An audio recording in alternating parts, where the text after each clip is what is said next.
nag-comment yung isang subscriber natin.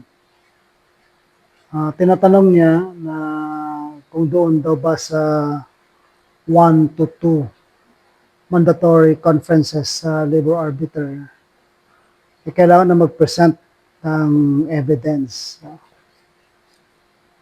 para makapag-settle, no? Para mag-settle daw ba yung kalaban, yung respondent. Perspective to ng complainant.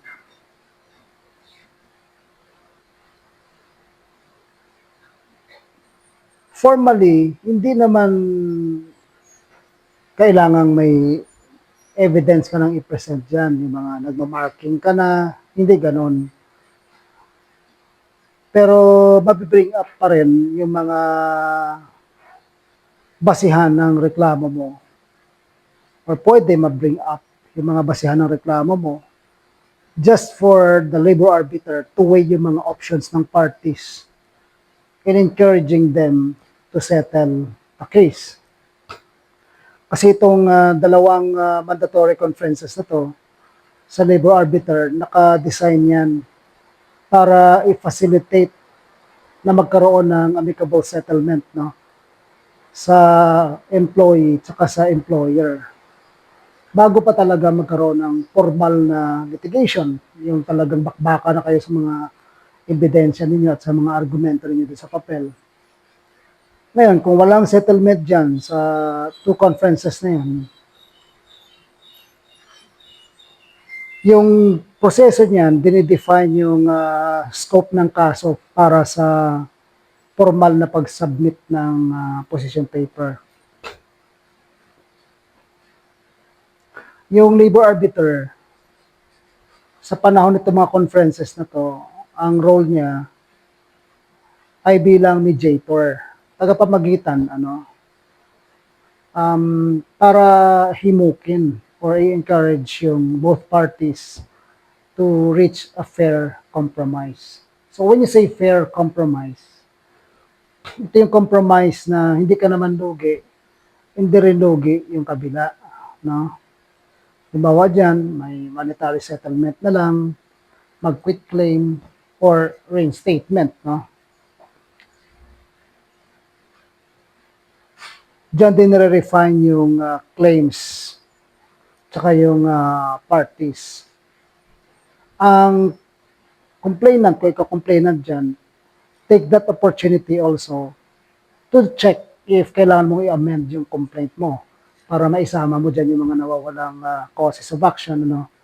Lalo na kapag may lawyer ka na na-engage, mag-guide ka niyan kung ano pa yung mga dapat mong isama kasi para maiwasan ang technicality. So, halimbawa na lang, isasama mo dyan yung mga claims mo sa hindi nabayarang 13th month sa'yo, yung overtime, illegal deduction, yung mga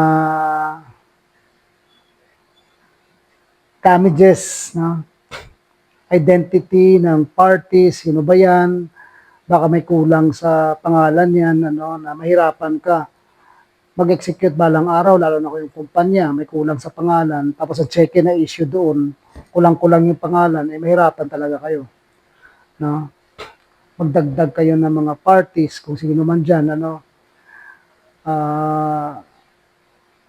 at mga agencies, no? Na pwedeng idagdag dyan sa kaso. Yung 2 conferences na yan din yung pagkakataon na i-simplify yung mga issues. Maraming nagiging issue sa isang labor case. Ngayon, may mga complainants kasi na hindi naman maalam pa masyado sa labor. Lahat halos sinичekan. Lahat halos inilalagay. Kahit na hindi naman yon ang naging problema, no, sa kanilang kumpanya. So, ang mandatory conferences na yan ay ang pagkakataon para i-simplify yung mga issues. Ano ba talaga yung issue ninyo? So, yun lang yung mga issue ninyo yung pag-uusapan. Yun lang yung mga issue ninyo ang ililitigate. Yan din yung part na ini-enforce ng ating labor arbiter, yung attendance ng parties sa mandatory conciliation mediation conferences. No? Alam naman natin na kapag hindi nag-appear dyan, yung complainant sa dalawang pagkakataon na yan na walang valid cause, kalalabasan yan, madidismiss without prejudice yung kanyang kaso. No? Kapag hindi naman nag-appear yung employer doon sa dalawang conciliation mediation conferences na yan, magpa-file na position paper, yung complainant lang. No? Solo niya lang. Expired day ang tawag doon. So, syempre, kung siya lang nagpasa ng papel, si complainant lang, malamang yung side niya lang yung mapakikinggan dyan. Ikaw yung complainant, ang hina mo naman, kung ikaw na nga lang nag-file, talo ka pa, di ba? Ayun.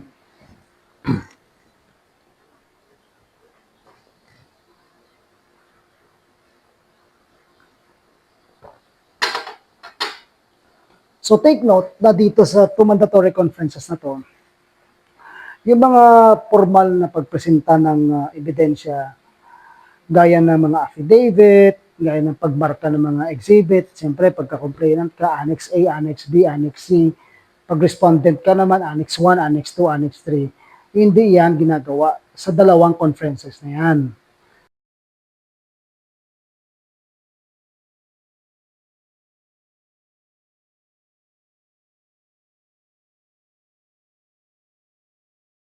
Hindi nagmamarking dyan, no? Hindi ini-evaluate yung mga ebidensya dyan. However, kahit na hindi naman talaga nagpapamarka ng mga ebidensya dyan, hindi wini-weigh yung mga ebidensya ninyo dyan sa mandatory conferences, yung mga parties nagbi-bring up pa rin ng mga key documents dito sa conferences ito. Halimbawa, payslip, termination notices.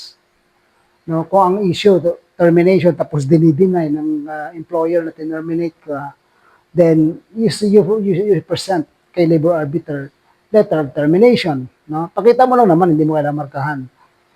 O kung halimbawa, sabi na hindi ka bayad, di ng mga overtime, holiday pay, ipakita ka ng payslip na hindi nakasama doon, no? Ang bayad sa overtime mo, saka sa holiday pay mo, na pinasukan mo naman, imamatch mo sa attendance mo. So, ang purpose ng pagpapakita ng mga ganon is to show strength, para ipakita na malakas ang kaso mo, para maipakita kung paano ka nag-arrive sa computation na gusto mo. So, kung makita na malakas ang kaso mo, syempre, baka makumbinse mo ang kabila na isettle na lang yung kaso. So take note, kapag wala talagang nangyari din sa two conferences na yan, si labor arbiter, mag-issue ng order yan, terminating the mandatory conciliation conference at i-direct niya yung both parties to file the respective position papers simultaneously. No? Tapos doon na ngayon, i-attach ang mga supporting evidence like affidavit, no? So, sa labor code natin, sa ating 2025 NLRC Rules of Procedure, 10 days dapat mag-file ng position paper, no? Pero again, depende sa order na gagawin ni labor arbiter, yung availability ng parties. So, depende kung anong iset na panahon dyan. So, kung ikaw si complainant, paano mo mamamaximize na maging beneficial sa iyo ang two conferences na kay labor arbiter. So ito, magbibigay tayo ng mga tips, no?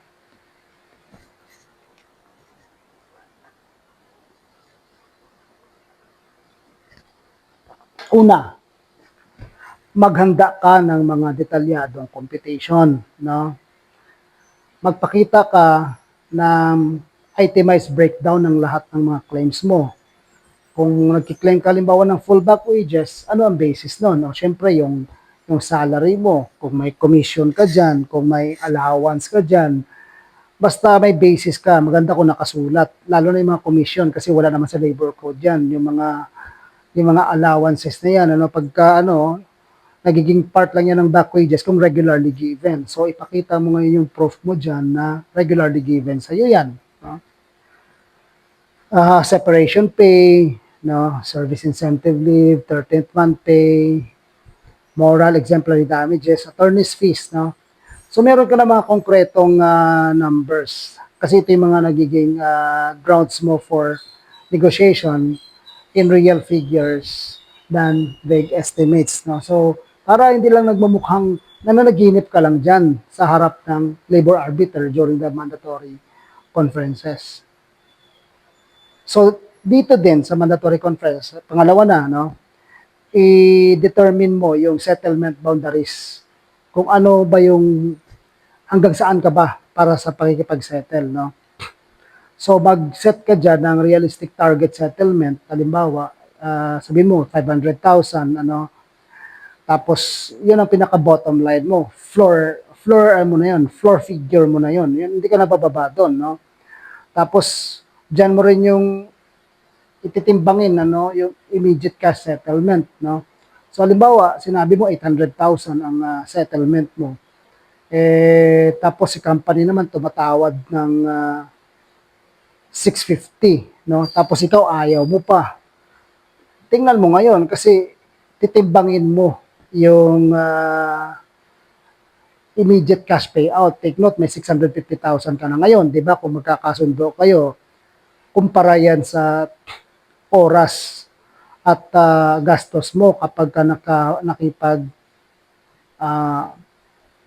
labanan ka na, full litigation ka na, no, sa mga position paper mo, ganyan, yung panahon na lumipas, no, pwedeng ilang buwan, ilang taon, lalo sa dami ng kaso ngayon, kung inappeal pa yan lalo sa NLRC, lalong tatagal yan, kung aabot kang Court of Appeal, sa Supreme Court, di ba, i-weigh mo lahat yun, titimbangin mo lahat yun, worth it ba, na hindi mo tanggapin ng 650 as against sa i-grind mo yung sarili mo dyan sa kaso, di ba?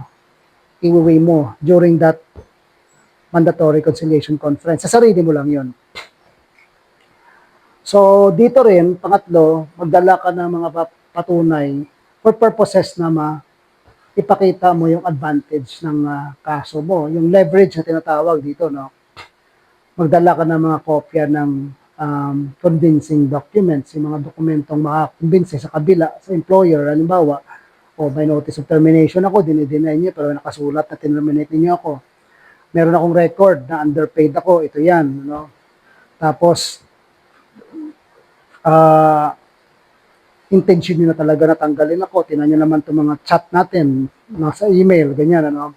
Para ma-demonstrate mo lang kay employer, tsaka kay labor arbiter, na solid yung kaso mo at may dokumentado yung kaso mo talaga, no? By showing yung yung strong proof this early, nag-pressure ito sa employer na makipag-settle na lang sa'yo, which is actually the reason why you have that mandatory conciliation conference, kasi to make the employer realize also na walang point na makipagkasuhan din siya sa'yo kung nabuway din niya na malakas pala yung kaso mo, di better na makipag-settle na lang than to make big payments in the future na sure naman na mananalo ka. Halimbawa, parang ganun based on the evidence na ipakita. So number 4, na ba tayo? 4, 1, 2, 3, 4. Okay, complete all causes of action. Tinan mo kasi sa NLRC complaint form may mga causes of action. Diyan, tinan mo kung nalagay mo ba lahat ng kailangan mong ilagay, ano? So, diyan ka magdagdag, diyan ka mag-correct ng mga causes of action na dapat ang nakalagay diyan.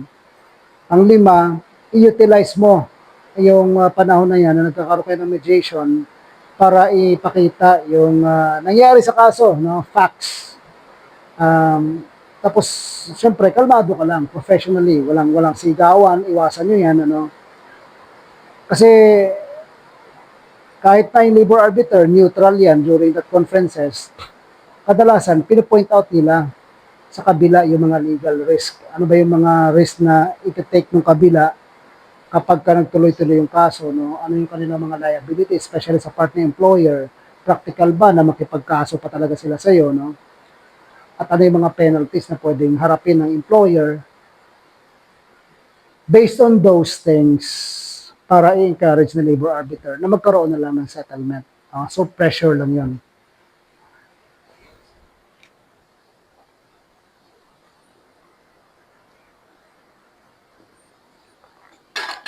Okay, so yun ang mga steps. Yun ang mga dapat mong tandaan para ma-maximize mo yung pag-attend mo dyan sa mandatory conferences mo kay labor arbiter. So if there's anything more na gusto mong malaman, let me know. Drop me a comment. At doon naman sa mga nanonood sa atin, kung meron kayong related questions, let me know para magawa natin ng video. Ulan pa rin ang ating panahon. Nakita nyo naman, biglang buhos yung ulan, malakas ang hangin, may mga pagbaha na talaga sa ibang lugar. No? Ingat kayo. And I hope to see you in my next videos. God bless.